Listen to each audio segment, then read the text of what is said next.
Welcome to the No More Late Fees podcast. I'm Danielle. And I'm Jackie. And we're just two best friends and ex-Blockbuster employees rewatching some of the best and worst movies from the late 90s and early 2000s. This week, we are celebrating the 20th anniversary of the suspense thriller Joyride with special guest Zoe from Some Like It Pop. Welcome, Zoe. Hey, what's up, y'all? So happy to have you on. Are you guys ready to go on a joyride? We're ready. Joyride. So ready. Joyride follows three young adults as they road trip from Colorado to New Jersey and find themselves talking to a trucker on their CB radio. Things quickly become a game of life or death as the trucker, who is the butt of a cruel prank, seeks revenge. It started as a joke. Now the joke is on them. Dun, dun, dun. The movie stars our late great Paul Walker, Steve Zahn, Leelee Sobieski. I don't know if I'm saying that right, but it is what it is. Ted Levine and Matthew Kimbrough. Written by Clay Tarver and my boy JJ Abrams, but me and JJ are going to have a separate conversation during this episode. And directed by Dahl. If you want to watch this movie after listening to the podcast, you can check it out on Amazon. It is $3.99 to rent or $7.99 to buy. It is also on YouTube for $3.99 to rent as well. All and right. then Danielle Venmos you because she accidentally rents it on your account. I was like, I said it in my head, like, okay, make sure you change accounts when you do it on YouTube. And I got distracted. You know, same old. But before we get started, let's get into our ratings rewind. So you know the drill. Before we get into the movie, we'll reveal the rating our Y2K versions of ourselves would give. Then at the end, we'll see if our current selves agree with our initial rating. Our scale consists of would buy it again. The best, would play it on repeat. 5-day rental. Would watch again. 2-day rental. Okay, but nothing to write home about.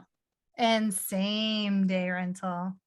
Throw it in the trash. So, ladies, what are your Y2K ratings? Now, Zoe, I think this is a little bit different because I believe you're a first timer to this movie, correct? Yes, and also when this movie came out, I was 3 years old. Why you gotta hurt us like this? I'm sorry. Why I you gotta put it out gotta there. do I this? have to put it out there. So I definitely would not have been watching this movie. That's okay. That's all right. We welcome all generations here to shit on our age. No worries. I am not shitting on your age. I just was putting it out for the audience.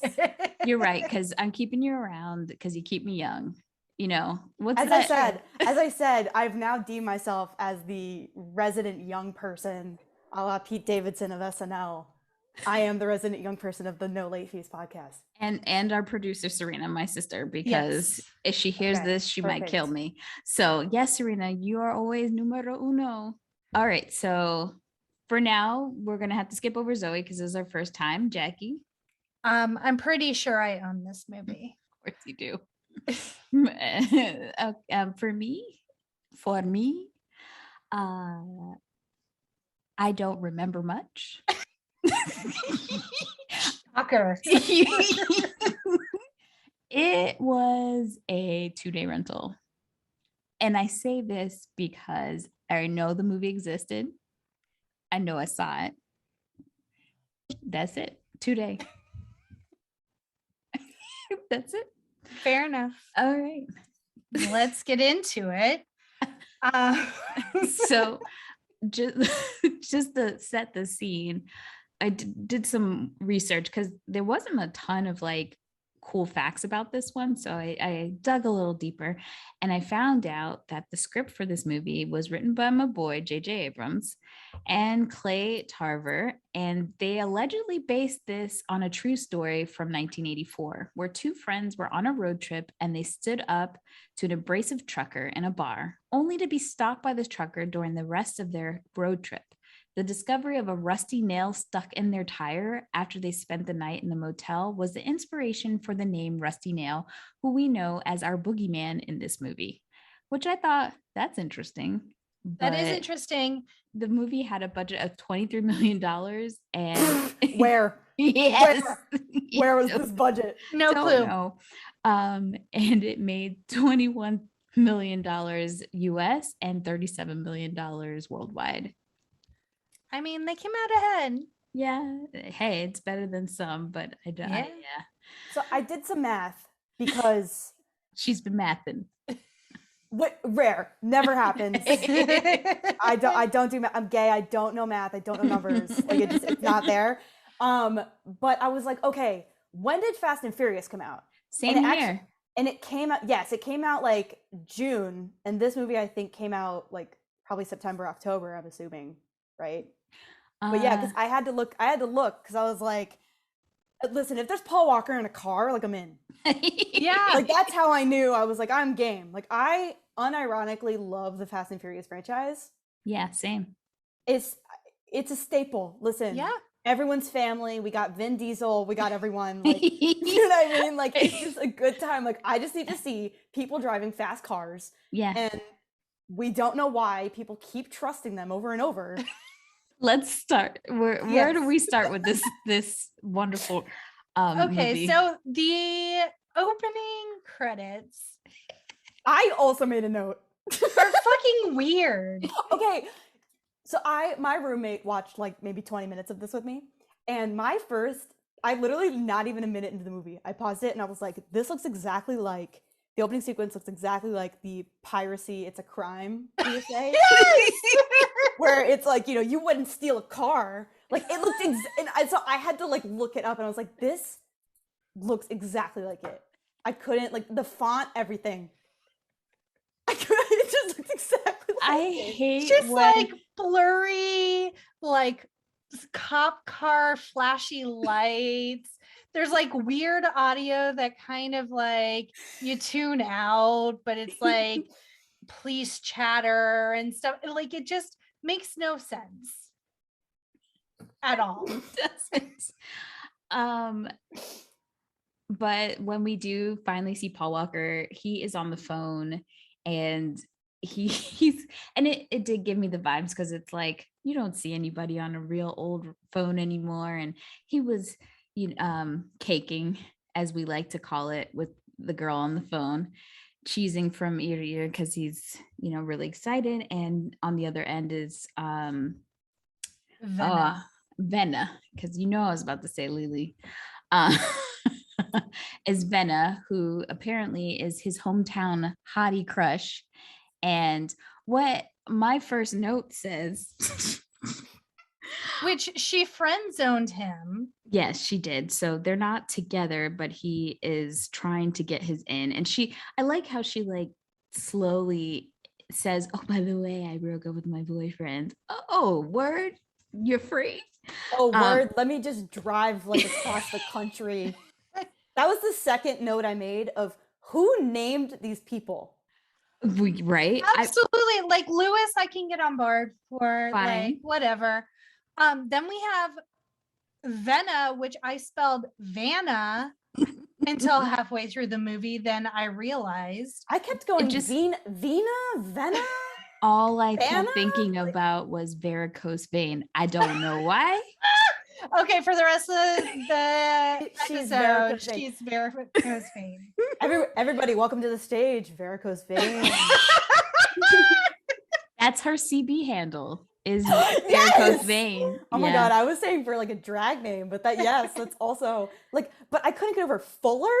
Come on, Fuller, which I do know that's a a joke. Fuller. I do know a Fuller, not but a it real is name. not a real That's name. like a nickname. It's not a real name. Maybe it And was then his nickname. and then Charlotte is fine. Yeah.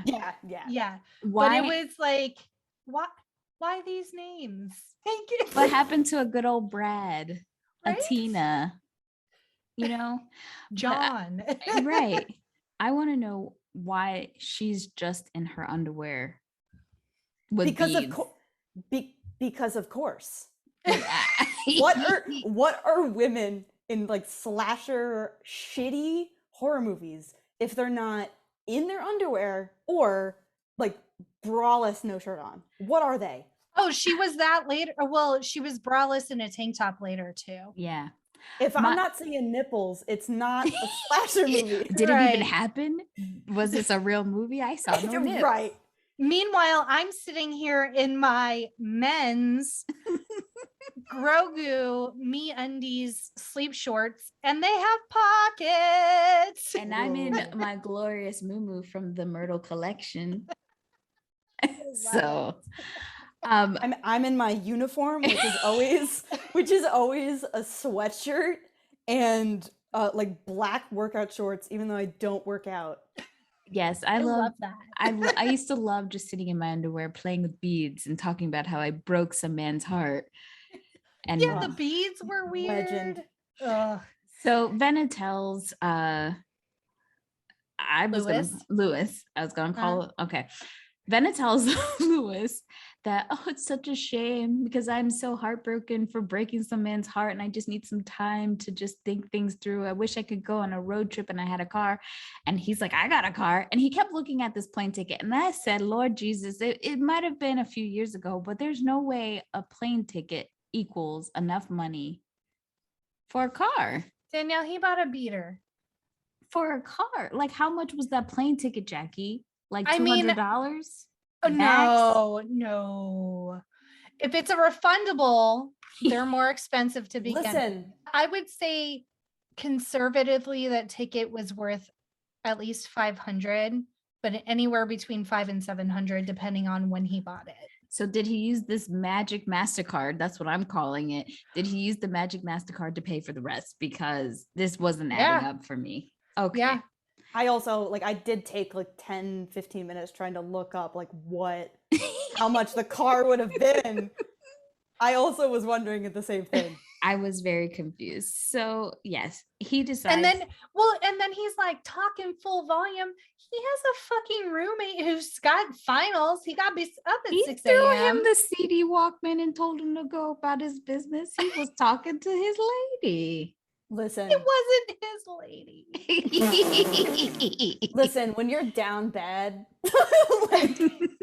sometimes you have to drive to Colorado and pick up the hot girl that friends did you. Okay, that was the third note that I wrote down was in movie and TV. Only 5 colleges exist. We have Berkeley, NYU, Harvard, Columbia. Yale. And Yale. Yeah. Those are the ones. Yeah. Or random state college. Yes. Which I was like, okay, University of Colorado represent. We have that here, but no, it's only 5 colleges exist. It's random. I got into Harvard. It's always. It's hard? Yeah, exactly. All I know is I would have told that bitch that I see her at home. What are we doing here?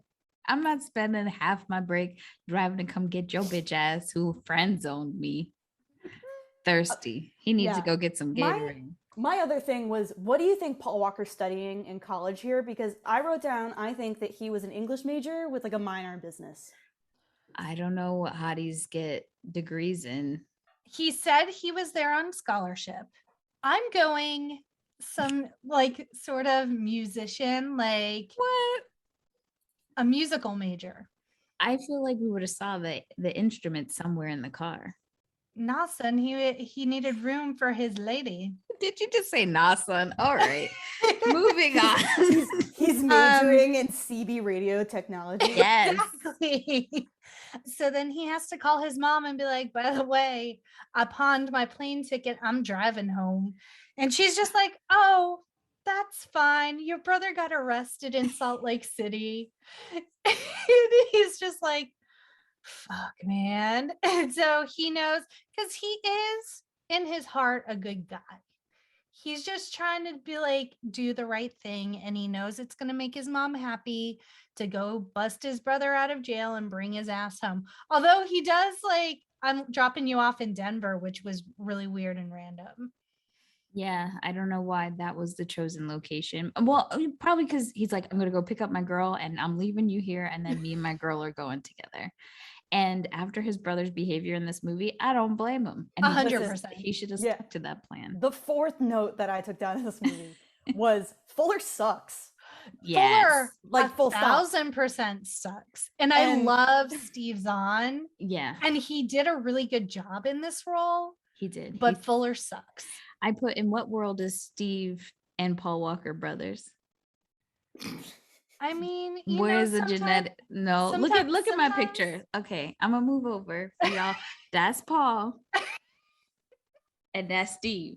Okay, again, Paul. See, it is not adding up.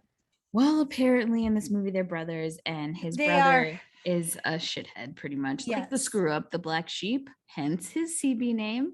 And as you said earlier, Jackie, that Paul Walker was wanting to make his mom happy, hence mama's boy. So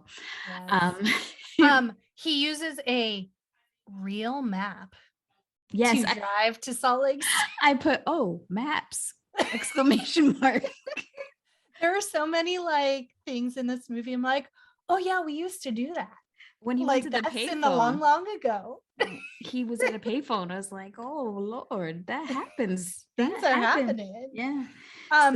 Also of note is anytime he paid for anything, it was a carbon copy of the credit card and the receipt. And I'm like, I don't even remember those growing up. Where the hell was he where they're still using the carbon copy? In the middle of nowhere. I mean, this movie. Police station in Salt Lake City, though? I mean, I remember that happening when I used my credit card, though, back in the day. Also, did they have like a partnership with MasterCard? Because usually usually it's some sort of like play on MasterCard. Like the thought that pops into my head is the Friends episode where Joey's like, do you take Mooster card? Like it's always slightly different. Yeah. But this was straight up MasterCard. I'm like, and they used it a lot, and they really made sure that you saw it. So I'm just like, it must have been. Yeah. Where else are they going to get $23 million? Because you couldn't see it in this movie. Not at all. I could have shot this for like $20,000, and that's paying talent. 20 bucks.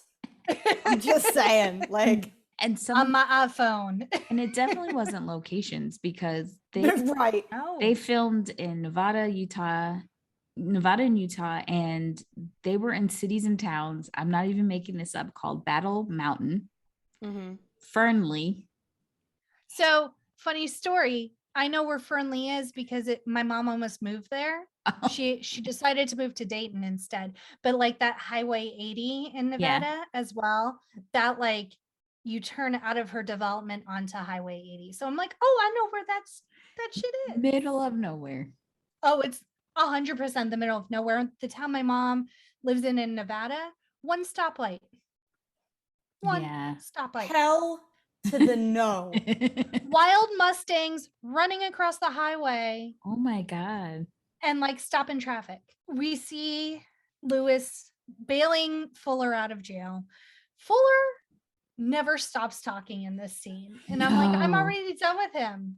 I'm already done. He should have just stayed. Just left him there. Yeah.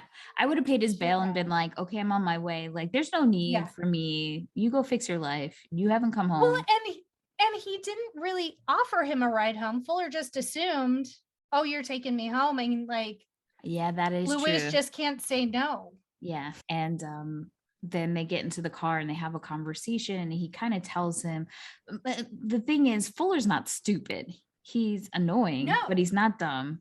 Like, he could be stupid and smart at the same time. I'll say that. But he looks in the glove compartment and sees that his brother had just bought this car. And as his brother's telling him a story that he's going to go see this girl that they both knew from growing up, that he puts two and two together, like, oh, you literally just bought this car so you can drive the girl who friend zoned you home. 100%. And so he reads him well, and he's not happy about it at all. And here's another thing. In what universe is someone going to friend zone Paul Walker? I'm sorry. Right. That is the least believable thing in this entire movie. It's the most not Leelee. Like Steve Zahn? Yeah. I see it. 100%. But like Paul Walker, are you joking? Those eyes, are you kidding me? He had me I could do without the voice. What? He did not have me at hello. That so I go back and forth because like I really appreciate Walker and I do adore him, but that like surfer boy accent, like the Keanu syndrome. I'm like, like some of the things he said, I'm like, I can't. Like it's so funny. Just sit there and look pretty. Like you don't need to talk to me. I don't listen though. I'm not hearing the words. I don't even care what he's saying. I'm not hearing it. I'm just looking at the mouth and the rest of the body. I don't know. It is what it is. You can't be perfect. Jesus. So continuing on, they stop. Why did they stop? To get gas? Why did they stop the first time? I think they went to get gas, but then it seemed like his brother Fuller knew somebody that could fix something that was going on with the car and put the ham radio in, or the CB radio, sorry. I'm not sure, but they stopped and they put the radio in, and his brother was just and Lewis is on the payphone with Venna. Yeah. Just checking in. We still good for me to come get you and drive you? We good? Okay. And then Fuller is just, hey, we're gonna install this shit, drill a hole in your car. This is where the plausibility just hits the ground for me, because this was unnecessary. You did this so that we can have this scary person situation happen later. But okay. Yeah. Like, why didn't the car just come with the CB radio? Right. That would have been like a cool feature. Like Lewis would have been like, oh, what's this? The guy's like, oh, that's a CB radio. You know, you could take it or keep it, whatever. And then his brother would have been like, oh, I love these. And hello, why, JJ? I got to be rewriting your shit. So JJ, call on us, talk to us. We'll help you. I didn't think I could get more mad at him after the Star Wars shit, but we're not getting into that today. As Danielle said, we immediately get the handles Mama's Boy for Lewis and Black Sheep for Fuller. And then they're kind of figuring out how CB lingo works. You hear a bunch of codes that they're like, and some of them are like, they'll tell you if a cop is on the road so that they knew they could speed or not speed. That's kind of cool. That's Kojak with a Kodak is the code for there's a cop, which is a play on the Kojak TV show from back in the day. Mm-hmm.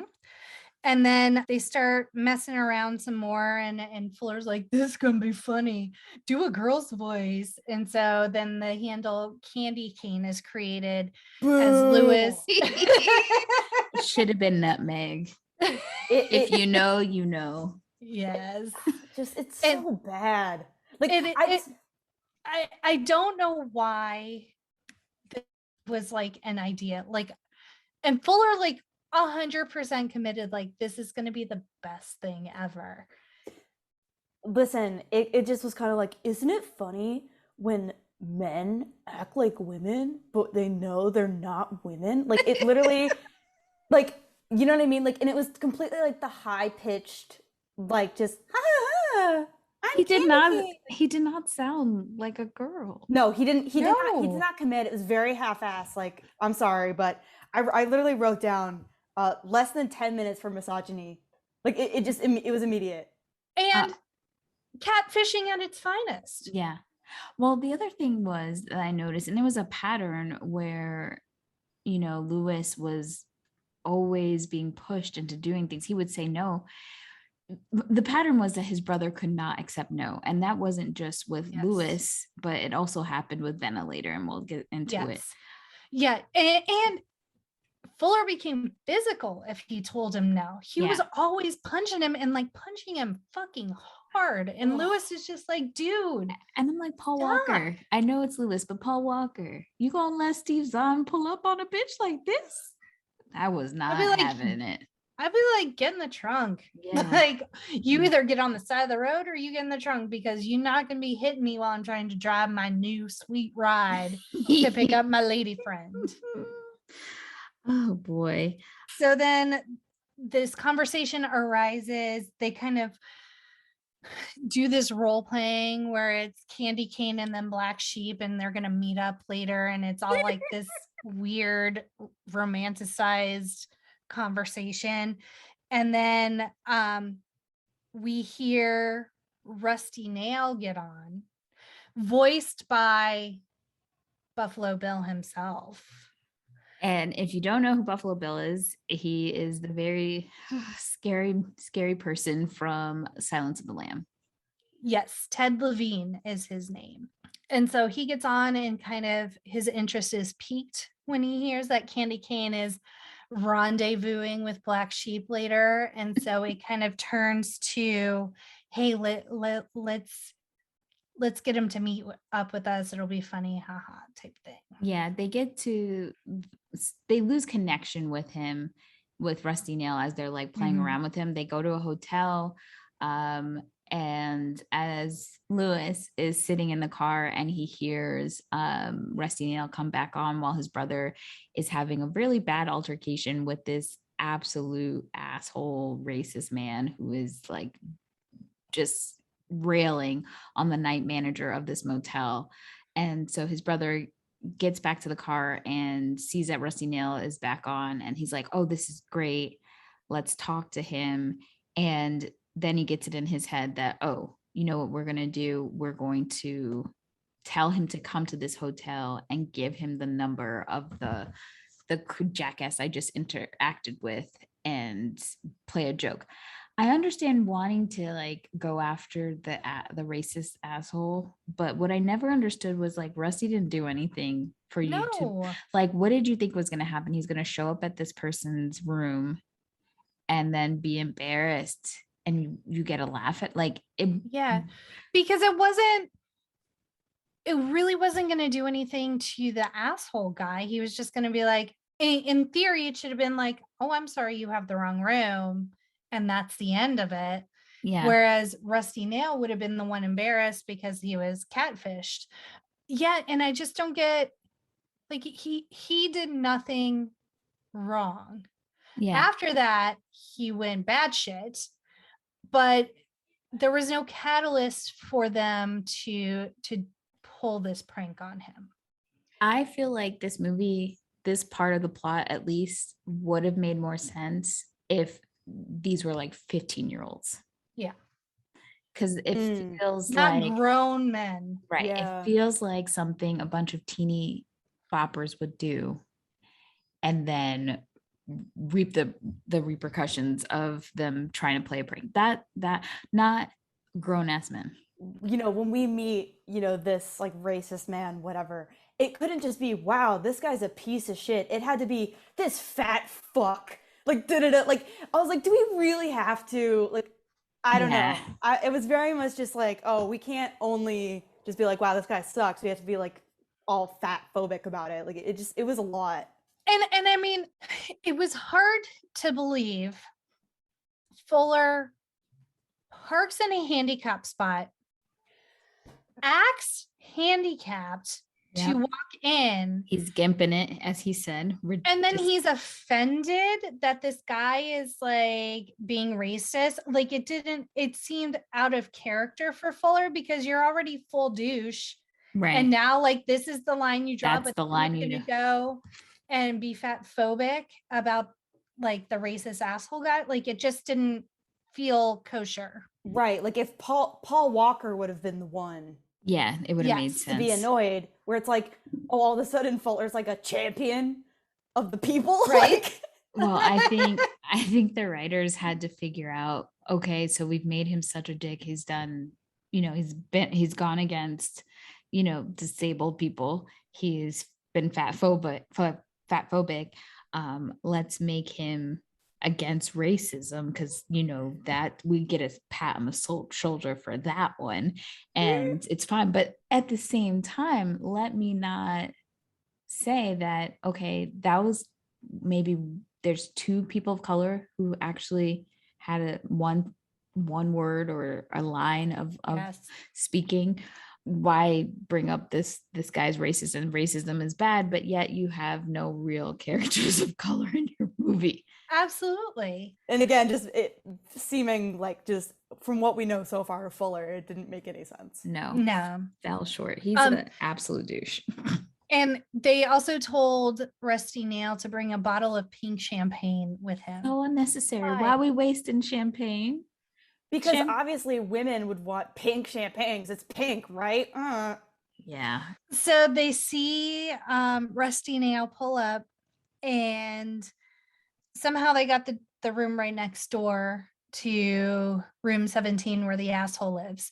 And so they're listening through the wall. Fuller is full on giddy about this exchange this muffled exchange they can hear. And Lewis is like, shit ain't right. I need to call someone. He calls the front office, which I respect. Yeah. And is like, I heard something weird. Can you check on them? And then they're like, essentially like, either someone picked up the phone and said they were fine, or they didn't get an answer or whatever. And so then they kind of call it a night and go to sleep. And then the next morning, Lewis sees his brother outside talking to the cops. Yep. So he knows something went down, and his brother is just kind of lying, but also trying to figure out what the hell is going on. He at first assumes that the victim is Rusty Nail, that like the big tall racist guy beat the shit out of him or whatever. Right. And then he realizes, oh no, it's racist guy that's in a coma at the hospital. And for some reason, the cops think it's a good idea. Let me show you this man. See if I can scare tactic a confession out of you. I was also very surprised that Lewis confessed to the cops that they played the prank in the first place, how we got to where we are. I was like, oh, he told the truth. Because usually in these scenarios, nobody tells the truth, and then they're like stuck, and they're like, oh, we're digging a deeper hole for ourselves. Right. No, right away he was like, oh, this is what happened. Yeah. Well, they scare them straight. They take them into the hospital room, and this man, I literally paused it because I needed like the full visual effect. The racist man is lying in a coma in a hospital bed. He literally has no jaw. You see upper teeth. You see upper teeth. You see his tongue hanging out, and that is it. Zoe, have you seen somebody lose the bottom of their jaw? I literally was like, no jaw. I found it interesting. It was, I did not look in detail. I did not pause. I did not collect $200. I kept going. Back on like, Fuller getting all like excited about the prank and whatever. I literally wrote down, I said, hey fellas, is it gay to prank call a random guy on a CB radio, pretend you're a woman, and then prank him into going to see? Like, it was just like, it was just so really bizarre. Funny, like the elaborate schemes that came from like Fuller, but it was just like you're getting like the gay jokes from him at the same time, and like the misogyny from this guy, but it's like it made sense. I mean, well, I wrote in my note that they are bad at CB sexing. I also wrote down like, isn't this channel public? Like, like I was just picturing, I'm like on my job, and then all of a sudden, like, I'm just hearing like, candy cane. Right. Jackie, you made me piss myself. I'd be like, pardon? It is 2 p.m. on a Tuesday. Like, we are not out here CB sexing in public with an obvious man pretending to be a woman. Yeah, it was. No, my roommate was like, CB radio, like the one that truckers use. Yes, exactly. The next scene made me giddy. I like literally jumped up and yelled Bobby, because I am an occasional Supernatural fan, and so he's in it. And he starts reaming them out just like Bobby would to the boys on Supernatural. So it felt nice. It felt good. Is that who that is? The police officer man? Yes, that's who I it knew is. I had seen his face before. So Sorry, Laura. So he tells them, he reams them good. He tells them to get the hell out of Wyoming. And they start to go. But then our boy Rusty Nail, he's back at it. He catches up to them on the radio, whatever. And okay, this scene is frustrating for me because they realize now that Rusty Nail is pissed that he didn't kill this ripping guy. jaws off out in these streets. Yep. And he is pretty much like, what the hell? Why? He asked them, like, why did you guys do this? And he's just trying to get clarity. And all they had to do was apologize. And Fuller was like, fuck this shit. He's such a double down. And Lewis is just like, I'm sorry. Just apologize. You think men were gonna apologize? I'm sorry. I think that Lewis would have. Yeah. He's like, I'm just trying to get to my girl in Colorado. I don't need this shit. Yeah. Lewis. Where the fuck is Wyoming? Like, how are they in Wyoming when they're going from Berkeley to Colorado? Where did they? I'm just realizing this now. Like, where's a map of the United States? Hold on. Because then that would have been like, you're going up, right? To go. Where was his brother? Because he had to go get his brother, right? Salt Lake City, which is in Utah. Girl, I don't be mapping. Utah, that's like down. So he went like this. He went down and then up. Unless I misheard. Did he say what? Because I thought he said Wyoming. No, I wrote down Wyoming. That's why I'm like, I don't understand. He went from California to Utah, which makes sense, and it should have been Utah straight to Colorado. They're right next to each other. Instead, they went up to go down. That doesn't make any sense. I'm pulling up the child map, So this one? Because that's my map. I can't see. Geography lesson. There's my map. Yeah. It's a classic whenever they're like, get out of these parts. Yes. Get out of my town. Yeah. I'm double checking my notes about Wyoming now. Because I'm like, if you heard it, I want you out of Wyoming before the sun goes down.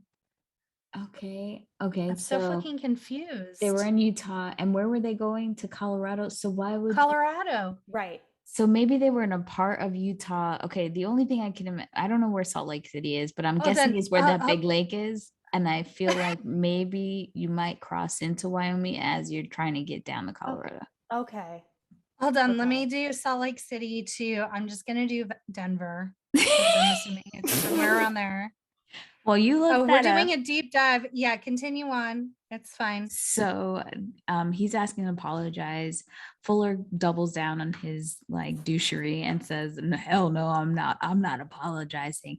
And then Rusty says, "Well, y'all should get that fixed." And when they realize that, what are you talking about? He's like, your tail light. And now they know this bitch is somewhere near them and they start to freak the fuck out. But this is the part of the movie that really just was getting to me. How long were they going to be driving at E? Like, wouldn't you have realized, because they started freaking out because they didn't know where the next exit was. You should have been already gathering these facts because you saw your gas tank was damn near E. And he was like, oh, the next stop is like, it should be coming up soon. And then you see a sign that says 78 miles. What was happening? What was happening? And I'm sure that car was not eco-efficient on fuel. No. And then okay, aside, I stand corrected because the fastest route to get from Salt Lake City to Denver is through Wyoming, which my brain does not compute, but it's a half an hour faster than going straight from Utah to Denver. Well, we did learn something then, I guess. All From the right. movie. The more Yeah. the more you know. Yes. So then the thing that would annoy me in this movie is that Fuller would start yelling at his brother to do things that could not happen at the time. Like, hurry up, go. Complete younger sibling energy. Right. And he's the oldest sibling. So I'm like, what's happening here? Right. Danielle, is he like rated out Fuller? No. I don't know. He's got a little bit of roided out Barry energy, but there's something else in there that I can't quite figure out. Can't quite, like chemical imbalance Fuller is is where we're at. He had a chaotic energy. I will say that. He does. And so they at the last minute, Fuller's like in Lewis's ear, like, pull off now, which, I mean, smart maneuver because 18-wheelers can't drive like that. But also in this upcoming scene, freaking out about the ice truck man, which gave me Dexter vibes, but that's aside. Because I do run into another trucker and they freak out thinking it's Rusty Nail. The bitch drove by you in a black 18-wheeler. Did you not see his vehicle to know, like, that's what we need to look out for in the future? Instead, we be scared of the ice truck man? I don't understand. And that ice truck man was so sweet. So, like, they panic. Fill up gas. They panic. Paul Walker throws the magic MasterCard when he's getting the gas, leaves his MasterCard. And a side note, he tries to call the cops. The cops have a voicemail? ? And then he does that same thought. He doesn't leave a message. Bitch, what are we doing here? What are we doing? It's that 90s horror energy where we just make all the wrong moves 100% of the time. Okay.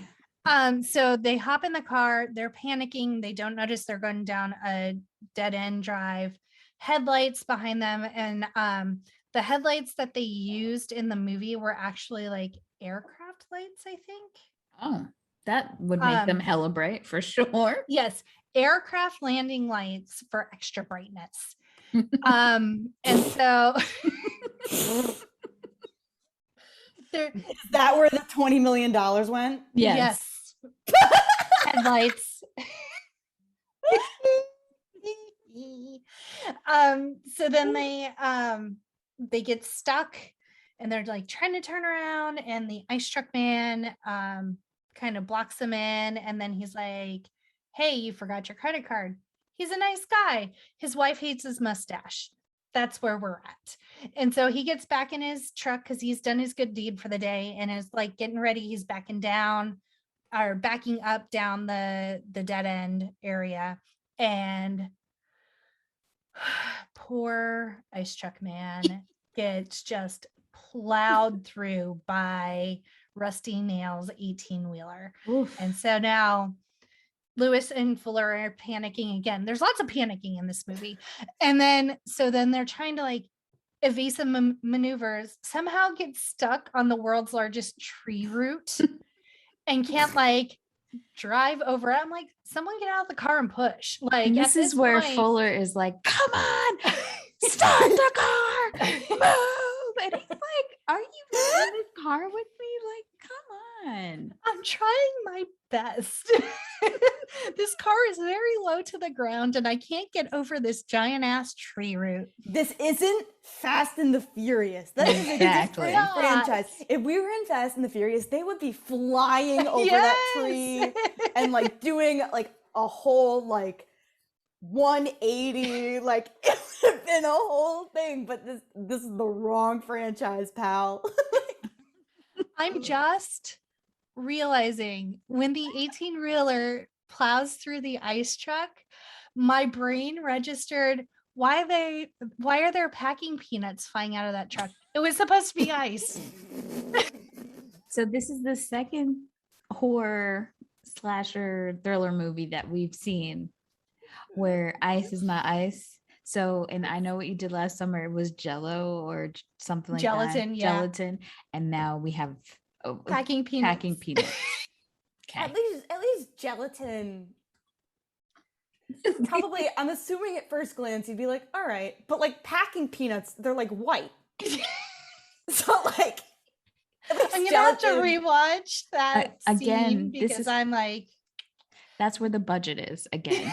It went into packing peanuts. I'm just making a spreadsheet right now where these line items of the budget. All right. Okay. Anyway, so they're still over the tree root, can't get gone, and Rusty Nail drives his car very slowly, or his truck very slowly into their car and like lifts it up and is like crushing it. And finally, Fuller, I think, gets on the CB and is like, we're sorry. And so why does Rusty Nail back off?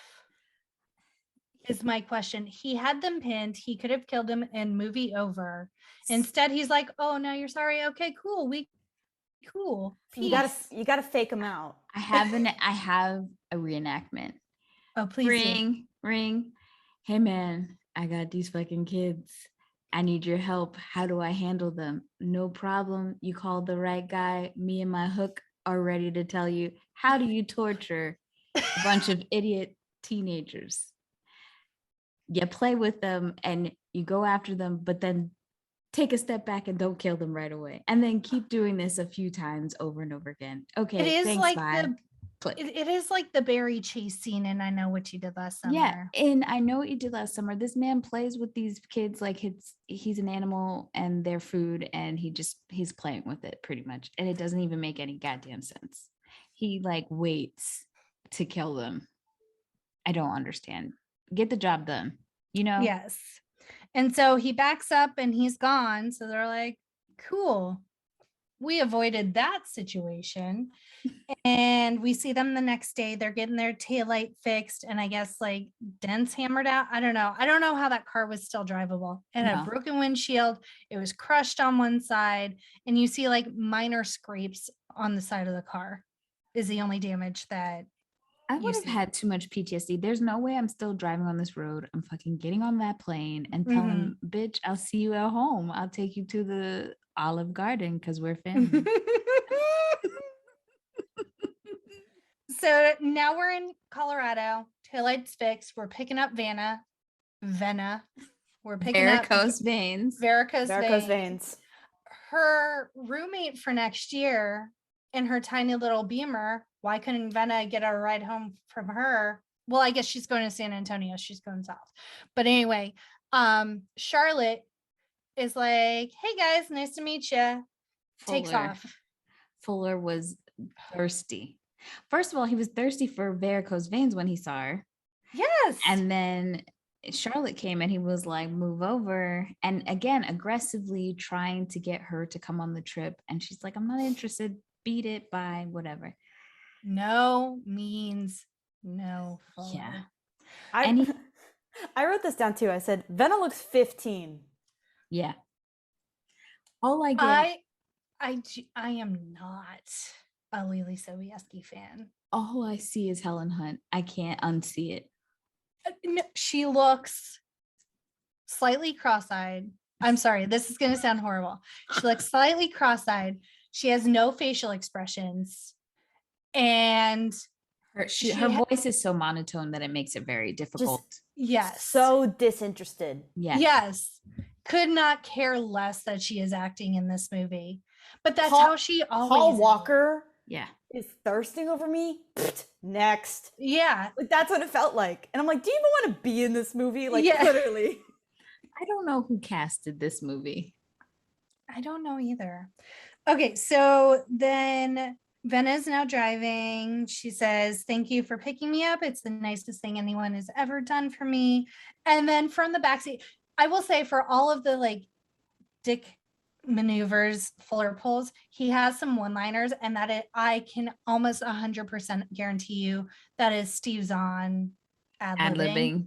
100%. Because he is hilarious and he is so witty, and he pops up from the back and he says he says, this is the part when you kiss the girl historically. Like he's just like, hey man, you should have shot your shot. Like, Yeah. Yeah. So now we're just Listen, stopping at. listen, I will Go ahead. drive cross country for this girl, but kissing her immediately? Nah. Nothing. I'm Nah. a gentleman. Right. A gentleman who ain't getting none. I may be down bad, but I'm not doing this right now. I have to assert dominance. Yes.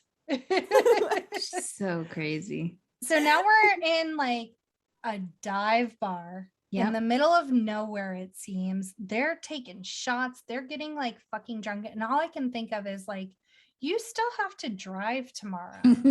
Like, who's DD in this situation? Because I bet you're out late and you're supposed to have an early morning. So y'all are waking up drunk, taking this many shots and drinking this many beers.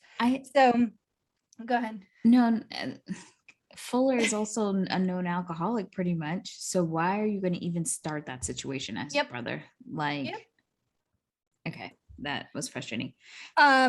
They have a cherry stem tying contest. Yeah, all this stupid shit, but it's dumb. But what really the meat and potatoes ends up happening is that those varicose veins goes to get the bar to get another round. Lewis is in the bathroom and Fuller is playing with the jukebox, and these guys start trying to hit on her aggressively and gross. And when Lewis gets there to try to like man up, but he's outnumbered. You can see him keep on eyeing these guys. They're really tight on him, and he's like, I know I can't take all these guys.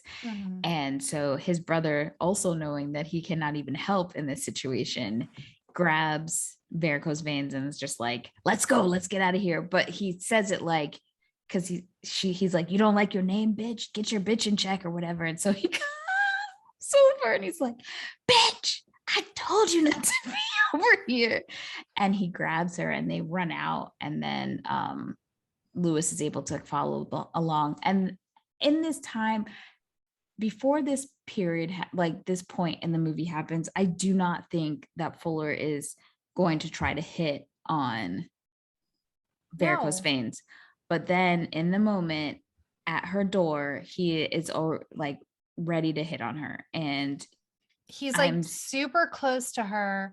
And I don't know why she's not like, you need to back the fuck up. Yeah. Like, even if she has no interest in Lewis, like, you're in my fucking space and I don't appreciate it. But she's just like, and she's not completely like passive in it, but she's not like standing her ground. Stop. And I say there's two reasons maybe why. One reason is that it's written by men.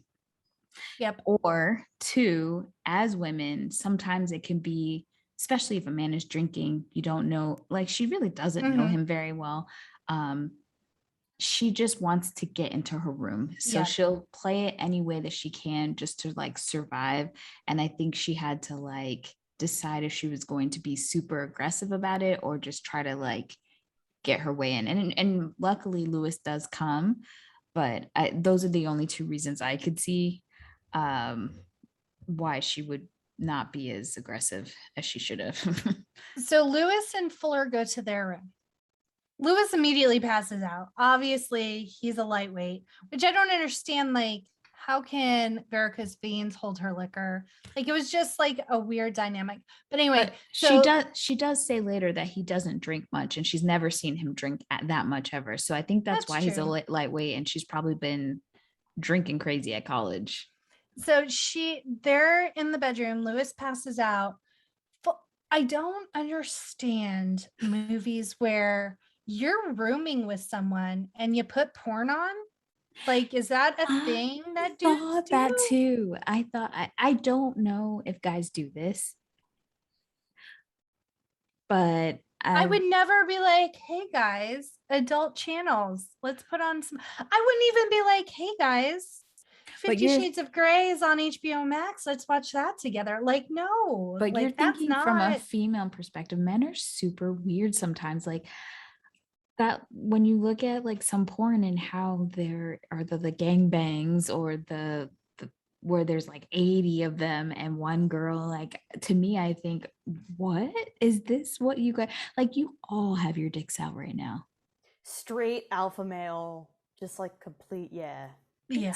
Like it's so like weird. like I have said, sometimes in straight culture I'm disconnected. So I was like, I don't understand. But I also was like, I don't think they're gonna understand this either. Because it's just like, how are we supposed to know? Yeah. Yeah, guys, if you're listening, explain. Explain. Is this like a bonding activity that you do together? Like I just don't understand. Is it a normal thing for you to be in a room with another guy or even your brother or a cousin and put on porn? Is that something you guys do as adults? Inquiring minds want to know. So Fuller, another dick move. He knows his brother's passed out, so he's like, "Oh, so you and Benna are just friends, so you don't mind if I like go talk to her," type thing. Okay, good. Like he knows he's passed out, but he's like asking permission in air quotes. Right. Yeah. So fucking weird. So he goes back to Venna's room and is aggressively trying to hit on her and like, "Oh, I brought more drinks," and she's like, "Nah, I'm good." And he's like, "Oh no, I make the best drinks, blah blah blah." Gets into her room, he makes her drinks, she's drinking it, like she's not protesting any longer. And then she goes on this weird tirade about like, you know what's weird is that no one knows we're here, like it's all like a dream, blah blah blah. And I'm like, is this bitch high? Like, I don't understand what's happening right now. It was super weird. And so when I tried to defend her earlier, it went out the window at this point. Now I'm just going to say, okay, the real answer is it's written by men. Yes. Because there's in no way. Not from a safety standpoint. Everyone knows, no matter if you know the guy or not, if you've been drinking that much, if you can help it, things happen. I'm not blaming, it's not a woman's fault, but so much of the responsibility has to fall onto women to try to protect themselves because men will be men. 100%. And even her riding cross country with two men, like she knows one and like they seem to be close, but like that's dangerous. Now you have your brother who's this wild card, acts erratic. You just bailed him out of jail, like, and now I'm supposed to feel safe riding in a car across country with y'all. Like, I would have probably had Lewis in my room. Same. And Fuller by himself. Yep. To establish that, like, I'm with Lewis, just for even if maybe I wasn't interested as much with Lewis, just for safety, because like you said, right. And because also there's probably going to most likely be two beds in there. And if not, Paul Walker would take the floor. Yeah. You know what I mean? Like, just to also make her feel comfortable. Yeah. In the situation. And also, like, that whole rant, I was just like, well, I mean, that, like, the Clay, Tarver, or whatever, and J.J. Abrams, they were not, like, sober writing this movie. So it, like, made sense. You know what I mean? Like, you know, when they were writing this, they were just like, oh, man. Like, the audience, they're gonna, like, eat this up. Yes. we did not, in fact, eat this up. We have questions. And so then Paul Walker's still passed out in his room and the phone starts to ring. So he answers it and it's Rusty Nail. And he says, "I thought you said there's no girl." And so he's immediately sober and he's like, "What the fuck are you talking about?" He's like, "What's she doing in the other room with your brother?" And so then he runs to the other room and he's like, "That's a pretty excellent question." I'm like, oh, there goes that accent again. Like, I just can't. But they have to let varicose veins in on, like, there's this trucker fucking with us. And again, you can tell it's written by men because her reactions are not female driven reactions. She's literally like, okay, well, can you give me the whole story? I need to know how scared I should be. And then she's like, I just paid for this room. And then at some point when they find out, when they finally get out of there, they get in the car, they start to drive. And then like, when did he have time to do this? When did he have time to drive, stop, get some spray paint or paint and write from each sign? Look in the trunk. Look in the trunk. You know what vibes it gave me in Rat Race, the squirrel lady, where it's like, I told you, you should have bought a squirrel. And then it's like over the cliff. That's what vibes it gave me. They really tried to make Varicose vain. They really tried to make her like not like other girls. Yes. Like, which again is such a man written. Yes, she's the every girl, perfect girl. I don't know. Right. She doesn't care if I'm watching porn. Like, she drinks like a man. Yeah. She doesn't care that she's in danger. She's not going to immediately freak out. And like, yes, you can write a strong female character. That's not it. That's some weird shit that like very much male gaze. Yes. Yeah. So then they pull over and look in the trunk. All he's done is taken the CB, or I guess, did they uninstall the CB? They pulled out their CB and threw it out the window at one point. And now he's given them a new one. I don't know if it's their old one or a new one. All they had to do was not put it in. I would have thrown it out again because I feel like, and I would have taken that damn wire out. All that shit would have been gone. I'd have been on the plane. I would have been here. Just over it. Like, so they hook up the CB, they start yelling at him and all sorts of stuff. And this is another line that does not make sense from Verica's veins, where she's like, why am I afraid of a radio? I'm like, bitch, there is a demented trucker after us. He is fucking with us. He spray painted on a bunch of signs. Like, you soon find out why you should be afraid of this fucker. You're gonna learn. Watch and wait, baby. Watch and wait. About to find out. So then, they're going back and forth with Rusty Nail. How did they get to the cornfield? Hold on. Oh, because so they're calling for Candy Cane, and they're like, we told you that was a made up person. And he's like, no, not my Candy Cane, your Candy Cane. I know Vanna's there Venna. I keep calling her Vanna. Varicose vein. I know Varicose is there with you. And then he goes into this weird tirade about how to like get rid of a corpse appropriately, and you cut off the fingertips and you remove the jaw and you label it in a jar. I'm like, what is happening here? Like, come through, Jeffrey Dahmer. Yeah, and like, are we now John Doe from Seven? Like, I don't get what's happening here. And then you start to hear like muffled women's cries in the background. And Venna realizes that he has her friend Charlotte.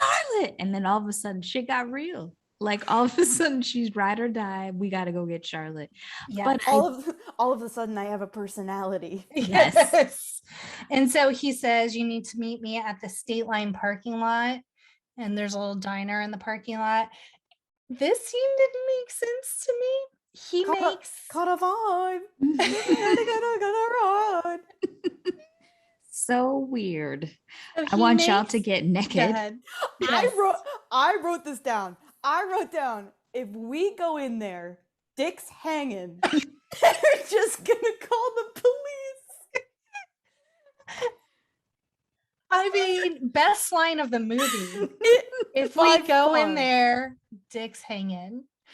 Fellas, Rusty Nail.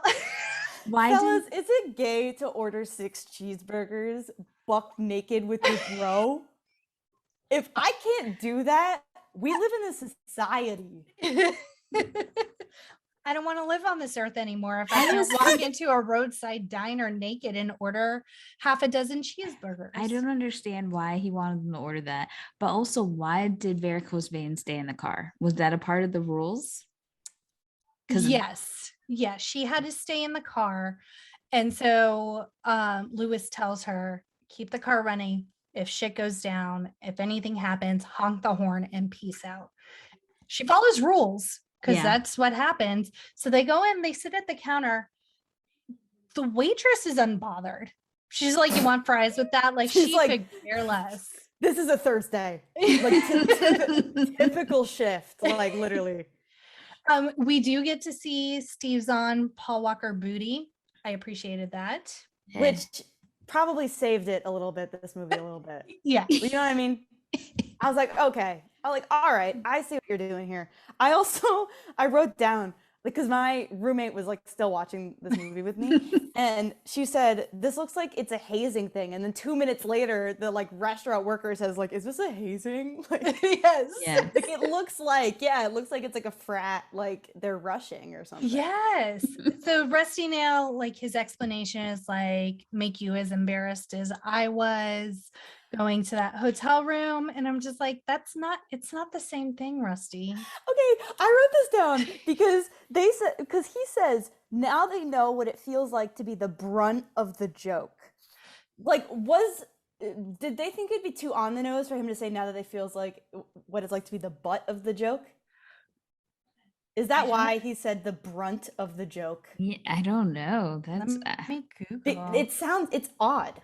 It's odd, and also like I'm always down for a petty bitch, but this is just ridiculous. Who's got the time?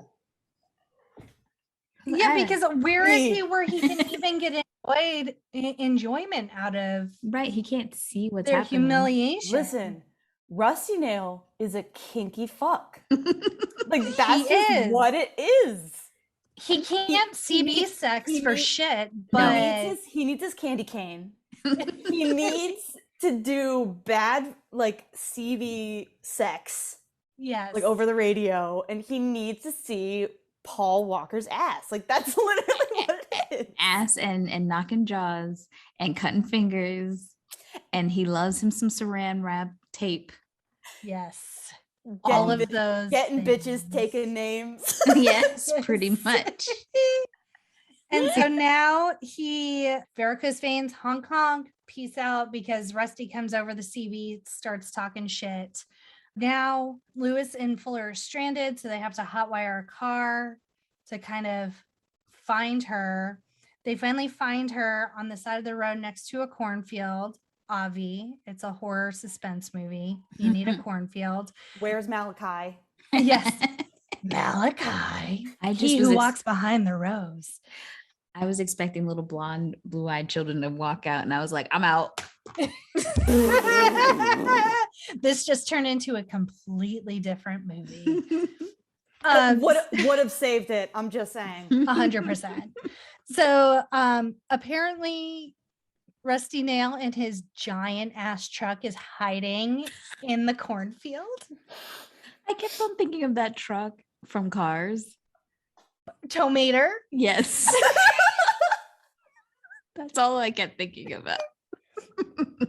And so they're like, oh shit, he's back. And so he makes them get out of the car. He says 100 feet up the road is something like you want to see or something. So they go 100 feet up the road, and then it's like headlights, but not headlights. It's airplane runway lights. And so then they start running away from crazy truck man. And so they're running through the cornfields, which I'm like, at some point, like just duck and stop. Crawl real slow so you're not wrestling the stalks of corn. Like this is a really good opportunity for y'all to get away.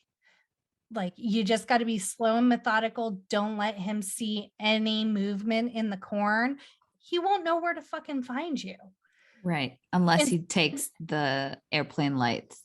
well, he does use his little spotlight and stuff, but even still, I'm just like, y'all are going about this all wrong. Yeah. Although I did really, really appreciate, so they find like this it's not a rut, a trench in the middle of the corn rows. And so they start running down the middle of it. He's gaining on him. And then at the last minute, they're all like, okay, drop. And so they all lay in the ditch and he drives over them. I was like, that's a fucking brilliant plan. Now you need to execute the second part of the plan, which is number one, split up because he can't follow all of you at once. And number two, slow and methodically, like get to like a safe spot. He's not going to, the cornfield is huge. He's not going to be able to find you as long as you're not moving those fucking corn stalks. They don't follow that rule. Fuller goes off on his own. Lewis is with varicose veins, and then they get split up, and Rusty finds varicose and grabs her, snatches her up, and then like pieces out. And Fuller yells at Lewis for losing varicose veins. Okay, so I'm glad I didn't have a hemorrhage because I was like, wait a minute. I feel as if he just like watched her get snapped up and didn't do shit. Mm-hmm. Okay, so yeah, Fuller did. Well, no. Are you talking about Fuller? Yeah, I thought Fuller watched her get snatched and didn't do anything for a second. Like I got confused because I stopped paying attention because I was over it. Full disclosure. I did also zone out a little bit. No, I think it was just like Lewis was attempting to find her, but he also didn't want to give away his location. So he was kind of trying to do it on the side. And I think Fuller was just in like, I don't know what he was doing, but for him to yell at his brother, that's not your girl. That's when they should have fought it out. Like, before we go any further, I need to talk to you about why you're trying to snatch my girl up. Yeah. What's happening here? So now Rusty Nail has Venna, and they go back to the car, and the car is now on fire. Pink champagne bottle is in the front seat. And the CB is Rusty's just chatting up a storm, says, I have Venna. You need to meet me at this motel.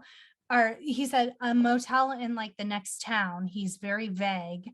In room 17. Right. The same room number. Yes. Oh, I lied.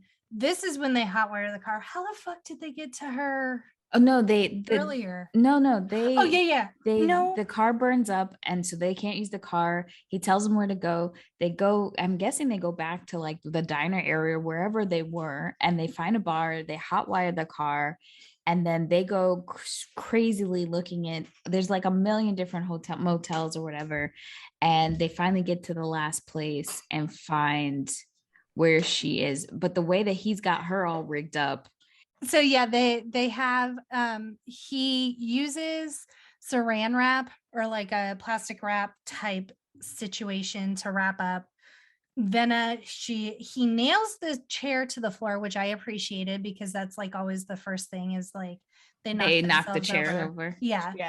But they use the saran wrap instead of tape because they don't want to hurt. There's like they don't want to keep on having the actress Leelee having to keep on taking it off. And so they use saran wrap for that. Yeah. Because I was like, that ain't tape. and so now Venna is strapped via saran wrap to this chair that's nailed to the floor. Her hands are bound behind her back. She has saran wrap over her mouth. And he places a shotgun in front of her with the trigger wrapped in saran wrap and then attached to the door. So if someone opens the door, it's going to pull the trigger and it's aimed directly at her head. And so the boys rush into room 17. Coast is clear. They're like, what the fuck's happening? And so Fuller runs out to investigate. He's pretty smart about this. He like ducks under the window so no one can see him from like the next room over. He's trying to figure out his play, decides to go around to the back of the motel and try and look in the back windows to see if he can see what's going on. He succeeds in his plan. He knows that she's next door in room 18, which happens to be the room they were in. Lewis gets a phone call and kind of puts that two and two together as well, because Rusty Nail is telling him like, oh, you like to listen last time, blah, blah, blah. So he kind of figures, oh, she's in room 18. And as Fuller is looking in the back, he like makes some noise and Rusty tries to snatch him through the window. So he breaks the window. They're wrestling around. Behind the motel is just like junk. It It's looks like old, so weird back it's like there. just old scrap metal and like paint cans and stuff. Does Go ahead. Rusty Nail not look like Vincent D'Onofrio from Men in Black when like he Edgar? gets exposed? Yes. Just a Some bit. sugar water. He does a little bit. And Eric Roberts and Eric Stoltz were both up for this role. Yes. Isn't that interesting? Mm-hmm. Eric Roberts, yes. Eric Stoltz can be creepy. Yeah. Yeah. I don't disagree. What's wrong? Rest in peace, Eric Stoltz. He's just been murdered. Oh, well, you know what I'm thinking about? Just a side note is he played a serial killer on an episode, one or two episodes of Grey's Anatomy, and I was like, oh, he's creepy. I've never seen him play creepy, but he got it. He got it down. So Fuller and Rusty Nail are fighting, and Fuller flies back and gets impaled through the leg with a copper pipe. Oof. I would have left him there.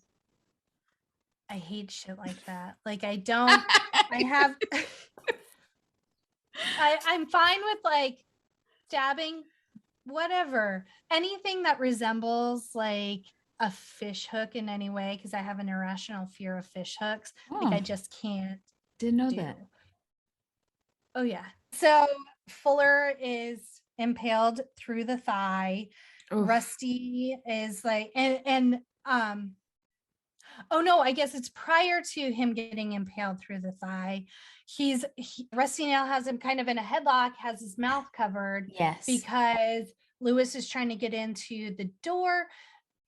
Fuller wrestles away, is like, don't open the door, don't open the door. So Lewis stops. Props to Fuller. He's like now 98% dick. And Rusty flings him backwards, and that's when he's impaled, because now Rusty's like going after the door. What happened? So I don't remember how Lewis actually gets into the room. Oh, he goes around back. Okay, so he goes around back. He sees his brother, sees the situation, hears him like crying, but then he has to go. His brother, Fuller, says, go and help varicose veins. So he goes to the window to help her, but then he gets diverted again. And he's like, he hears his brother screaming, and he's still trying to get varicose veins out. At the same time, Popo shows up, knocking down all the doors, and they catch, oh crap, because I feel like he goes to try to save her before the gun goes off. The cops do knock down the door, but just in time, he has already gotten her down to the floor so that the shot doesn't get them. Which, why not just move the gun? These are very good questions.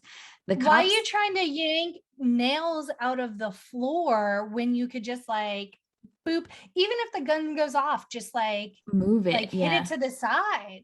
Like that's all you need. And let me tell you, things don't look like, okay, this is where we get into the realm of this is white people shit, because there's no way Popo coming in, she up in saran wrap, guns going off, and he says, don't shoot, flies through the window like he's Neo in the Matrix to go get his brother, and nobody shoots at him. Yep. Black man dead on arrival. I'll tell you that. No fucking way. 100%. That's what I wrote. Like he just doesn't listen. The cops are screaming at him to get on the ground. I was shocked behind his head. I was shocked cops even arrived to the scene. I mean, come on. Like, let's be honest. Well, Rusty Nail, like as soon as he had varicose veins set up, he called and said, multiple bodies at this motel, blah, blah, blah, and just hangs up. They do find the night shift. This is when the night clerk is he's dead. dead. Yeah. And I will say, Verica's veins trying to pull like the tack nails out of the chair to try and get out. Like she's not. But why drop the nails instead of using the nails to try to break through the goddamn plastic? I think she was just nervous. She kept dropping them. Bitch needed to die. No varicose vein center to help clear this up. So now, rules don't apply to Lewis. He just does not listen to the cops. He jumps back out of the window. Fuller is hanging on the fence with the pipe still in his leg, and the 18-wheeler is behind them? ? Yeah, so he's like all the way. He's revving the engine. He's coming for them, and they are trying to get out of the situation on the fence or wherever that weird, I don't know what that situation was. That's where the budget went, another line item. So they finally get him off, and the Popos show up, and again, they don't shoot him. Yeah. And he's like pulling the pipe out of Fuller's leg and like, so at the last minute, Fuller is free. He is pipe penetrated free. Pipe free. And so roll out of the way just as the 18-wheeler plows through the fence that Fuller was hanging on. And then now the entire motel. Yeah, and the police are finally shooting at the man we can't see in the truck. Yes. And the truck goes right through everything. And somehow even Varicose Veins is still alive, and everybody seems to be fine. I didn't even think about that. Yeah, she should have been killed. All that wrong. There's no way. And then you see them by like an ambulance. They seem to be okay. Well, so you see Charlotte's okay. She's tied up in the back, but she's fine. Yeah. And you see like a bloody hand fall out of the truck. And so you're like, okay, bitch is dead. Bitch being Rusty now. He dead, we good. And then they're listening to, or no, the cops come by and they're like, oh, we got the guy. Yeah, they asked like if they got him or not. And they're like, yeah, he used to work for an icing company. And then it's like they all have a connective dun dun dun ice. They remember their homeboy who got them the Magic MasterCard, and they're like, he's still alive. And then credits. The CB in the ambulance. Right. And it's Rusty Nail, and he starts saying, I believe he said this line in the beginning. I'd have to go back to double check, but he said, yes, he does. Okay, so that's how they confirmed that it was him. Was I'm looking forward to the storms. They keep everyone inside and washes everything clean. End credits. And that is Joyride. All right. So before we get into our ratings, let's go through some of the factoids we missed along the way. How you doing, Zoe? You're good? I was going to say, it was such a bold move for them to end the movie like that. Being like, this movie's going to be a fucking hit. So we're just going to end it on like a weird cliffhanging type. Yep. So fun fact, that's a great segue to because one of our 3 factoids. different versions of the ending was shot, and in only one of them, he actually lived. So they chose the only ending where he lived. Bold. That was very so bold, but maybe not so wrong, because guess what? This movie spawned not 1, but 2 sequels. We've got Joyride 2, Dead Ahead in 2008, and Joyride 3, 2014. Joyride 3 didn't even make $1 million. Oh. This was not Paul Walker's first movie dealing with the voice of Rusty Nail, which is Ted Levine. They were actually in the Fast and the Furious together in that same year. Oh, the first one, yeah. I don't remember that. I'll have to see now. Like all these movies that are in our time frame, I'm like, I want to go back and rewatch, but I don't because I want to have like fresh lens when we get to it. Yeah, you could skip the first Fast and Furious. Well, you can skip it. Because we know we're gonna do all these movies eventually. It just feels weird to rewatch them them before their time. Yeah, because Right. we want them to like, it's such a great moment once we rewatch them. Right. Come back and we're like, oh, Jackie. You need to make sure you have all the thoughts in place. Yeah, no, for sure. Yes. But there's some that I can't help. Like I had to rewatch Hocus Pocus because that's my sister and I's like. I mean, but yeah, we're coming up on October. Like you just have it's to. Spooky season. It's one of those movies that's okay. You can rewatch it over and over. I try to, if it's one of my usual suspects in like my movie rotation, that's cool. But if it's like legit something I haven't seen in a really long time and I still have like that nostalgia for the time and place I watched it, I try very much to hold off until we get to it on the podcast. Right. Joyride was renamed Road to Kill in the United Kingdom since taking a joyride is not the pleasant journey it is in the States. It's just roadkill, Jack. What did I say? Road to Kill. Oh, sorry. Roadkill. Which a joyride means the same thing here when someone steals a car and like takes it for a joyride. I have heard that term before. But in the UK, they don't just take it for a ride. They obviously they steal your car, but a lot of times when they do joyrides here, they leave your car in one piece. But in the UK, they set that shit on fire and dump the car. Which I mean, we do that here too. You ever been to a football game? Like when they win the Super Bowl? Like, yeah. Yeah. I mean, to each their own. Yeah. Despite Rusty Nail being referred to as a psychotic killer in the film's description and synopsis, he's only shown to have killed 2 people, the night manager of the Fina Motel and the person he puts his truck as a decoy body to escape justice. The Room 17 victim was still alive, though he had his lower jaw ripped out, and it is unclear where the ICE truck driver died when Rusty Nail crashed through his truck with his own truck. Yeah, he didn't have the numbers. He was not like this. Definitely serial killer. Yeah, this definitely was not a slasher per se because we didn't see the actual violence of him killing people. It was just kind of the bodies left to be seen.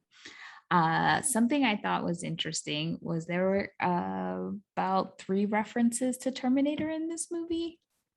So Fuller tells Lewis that in 100 years, I'll be dead, which is something Sarah Connor's coworker in The Terminator told her. It was a little similar. In 100 years, who's going to care? The second thing is the truck stop manager where Fuller and Lewis go inside naked was played by Robert Winley, the cigar biker in Terminator 2 Judgment Day, who encounters a naked Terminator. This was his final film before passing away of brain cancer 16 days after this film's release. He probably saw the movie and said, okay, I'm gonna head out. I'm done. What if he's like, this is my final masterpiece? I doubt it. Yeah, okay. And then the last thing was the truck stop waitress. She was played by Gwenda Deacon, who also played the night nurse in Terminator 2. Fascinating. So I don't know if it was the casting director or if it was just JJ and this other guy who really had a hard on for Terminator. I'm not mad at it because I love Terminator myself. Tobey Maguire was considered for the role of Lewis. Anytime Tobey Maguire is considered for the role of anything, I shake my head. I give it a side eye. For the Paul Walker role? Yes. Come on. And according to Steve Zahn in the audio commentary, the first scene inside the motel room where Lewis and Fuller are listening through the wall was actually shot on a set built inside a former aircraft hangar, the same hangar where Howard Hughes built the Spruce Goose. Ooh, interesting. One thing that we don't have in our notes here is that I know that JJ is a huge fan of Steven Spielberg, and you've seen it in a lot of his other works, but he definitely was inspired, whether he says it or not, by one of Steven Spielberg's earlier movies called Dahl, which has similar premises. It's about a car. There's some trucks. There's some stuff in it. So I thought that was interesting, but he definitely did not go in the good direction as Steven Spielberg's movie did. So sorry, JJ. I love you still. And Leelee Sobieski was either 17 or 18 at the time of filming. And so she's not shown drinking anything at the bar because it's considered underage in the US. Like anybody was like, wait a minute, Lily was Yeah. pretending to be drinking in this movie, but she was really like, nobody gave a damn. Y'all were really paying attention to the wrong things. You put her in panties at the beginning of the movie. Exactly. But drinking is the line. Yeah. I can excuse sexualization of minors, but I draw the line at underage alcohol drinking. 100%. And Ted Levine wasn't actually brought in until post-production to provide Rusty Nail's voice. And physically, Rusty Nail is played by the hulking actor Matthew Kimbrough. That is so funny. Like picturing them filming it, and it's just like they're like, "Hello, Rusty Nail," and they're just like, like waiting for the line to be fed back to them. Like, or that's some really poor funny. PA like candy cane. I would have died. Like I don't get paid enough for this. And neither were credited for their work of Rusty Nail. I wouldn't want to be credited. I wouldn't want that on my resume. Ted Levine's voice is so iconic and distinguishable. Like, it's just, you hear it, you immediately know who it is. So I think that out of everything in this movie, like, that is the best choice that was made in this entire movie. That's where the $20 million budget. Ted Levine was paid $23 million for an uncredited Rusty Nail role. There was at least one version in which Charlotte is actually killed by Rusty. An article about the film published in Fangoria number 207 included a picture showing Fuller in a motel room looking at Charlotte's dead, mutilated body on a bed. This scene was filmed during reshoots, and it was part of one or more new endings. It wasn't included with other deleted scenes and alternate endings, which were released on the DVD. Interesting. So there were actually 4 endings, technically. That's where the budget went, making these false endings for no reason. It's like Clue. You get every time you go to the theater, you get a different ending. And lastly, Lewis drives a 1971 Chrysler Newport, his beater car, to go get his lady love. I feel like that was just for Ken, Jackie's husband, because clearly I was like, yellow car. That's it. All right. We've done Joyride, ladies. We've done Joyride. I'm going to start with you, Zoe. What would your rating be? So I'll remind you, would buy it again, 5-day rental, 2-day rental, or same-day rental? Same-day rental. I'm sorry. This movie is such a pass. Like, it didn't even like, yeah, it was like some funny things on like some parts, like cause Steve Zahn and like stuff like that. But like, I'm sorry. No. No need to apologize. Jackie? I keep waffling back and forth. My heart says 5-day rental, but my head says 2-day rental. So I'll go with 2-day rental. I'm sorry, I gotta go.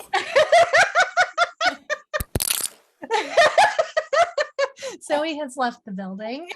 What? Where is this 5-day? Where is this delusion? I enjoy bad movies. Okay. Yeah, like but this wasn't even like a redeemable bad movie. It was just bad. Like, it wasn't like so bad it's good. I enjoyed it. I mean, I wish there were more victims. Absolutely. Kill Charlotte. Kill all these bitches. Yeah, everyone could have died in the movie. Please, yeah, that would have been a great ending. Please get rid of varicose veins. Yeah. Like, I wasn't sad. It was a really suspenseful scene just because like shotgun to anyone's head is suspenseful, but would I have missed her when she was gone? No. I enjoy like a shitty horror movie from time to time. Well, I also bet the nostalgia factor that does play into it. And it's Paul Walker and Steve Zahn, so like I enjoyed them. Like I said, Ted Levine's voice like does it Yeah. for me as Rusty Nail. So it does have like bits and pieces where, I mean, once a year, throw it on during spooky season, you know, like. Yes, I respect your decision. I respect it. I'm going with the same day rental. Yeah, I'm never watching this again. When if we I do can help enjoy it. Ride 2, Danielle. Never. I was so fucking happy when I looked up these movies and they were outside of our time period. We ain't never doing Joyride on this again. Hallelujah. Praise Jesus. We getting off this ride. Hell yeah. I'm not paying for the ticket. I'm not on it. You're hopping on that plane. Yes. Anywho, Zoe, we're so happy to have you on. Oh my God, You're like our new kid sister. We're very excited. I'm so sad this is over. I know we've been recording for almost 3 hours. Why don't you tell our wonderful listeners how they can find your socials and hang out with you online and be online friends with you like us? Sure. Yeah. So if you want some more pop culture in your life from past and present, just more nostalgia, entertainment, that type of whole deal, you can find me at Some Like It Pop, just all one word, on TikTok, Twitter, Instagram, Pinterest. You can find my YouTube, Zoe Some Like It Pop. You can go to somelikeitpop.com. You can read my blog posts. I do more deep dive essay type articles into topics about entertainment, pop culture, politics, social media, all that type of stuff. I've recently, I did an article about Nicki Minaj's cousin's friend's balls. If you saw that tweet that she did about COVID misinformation. Yeah, so I did that. But I also, I do album reviews, and on my YouTube channel, I've recently now been doing where I read my blog posts for my video nice viewers. So for people who just want to listen to it and maybe you don't want to sit down and read, I will do it for you. So yeah, and then you can always hit me up DMs if you ever have anything you want me to do. But yeah, somelikeitpop.com. Nice. And as always, if you guys have any feedback on this episode or any of our other episodes, and you just want to give us props, you want to complain, you want to give us notes, you want to say we said something wrong, whatever, we'll take it. Hit us up at No More Late Fees on Twitter, Instagram, TikTok, Facebook, YouTube, and you can give us a call, give us a ring on our Google Voice number. Yes, drop a line at the quick drop. It is 909-601 NMLF, 909-601-6653. Like Danielle said, anything that's on your mind. We're not picky. We'll put you in a future episode. So please call us. Yes, call us. And if you're international, because we are worldwide, baby, you can leave a voice message on our Anchor page, which you can find on a link from our Instagram, our Twitter, our Facebook, and you'll be able to reach us at our Anchor page and leave a message. And if you love this podcast as much as we love entertaining you, please head to Apple and leave us a 5-star review. And we appreciate everything that you guys are doing for us and joining us. It's just been so fantastic. How else can they help the podcast, Jackie? Well, if you really, really, really like us and you've already left us a review, and we appreciate you so much, head on over to our Patreon page, patreon.com/no more late fees. You can get exclusive content, stickers, ask me anythings, polls, bonus videos, lives, Spotify playlists. It's happening on Patreon. I'm saying. We're having a good time. It's definitely, you want to be our Patreon besties for sure. I just now, as you're talking, I just signed up for your test here. So I'm also on Patreon at patreon.com/somelikeitpop. Will get early access to my blog posts and videos and suggest content for me to talk about. And yeah, check it out. Check it out. Since this is our first movie in spooky season, we're going to continue the trend. Stay tuned for next week where we will be talking about the movie Halloween H2O, getting ready for Halloween Kills that's coming out very soon. We're very excited. We are. And anything with Jamie Lee Curtis is amazing. I can't wait. And as always, be kind and rewind.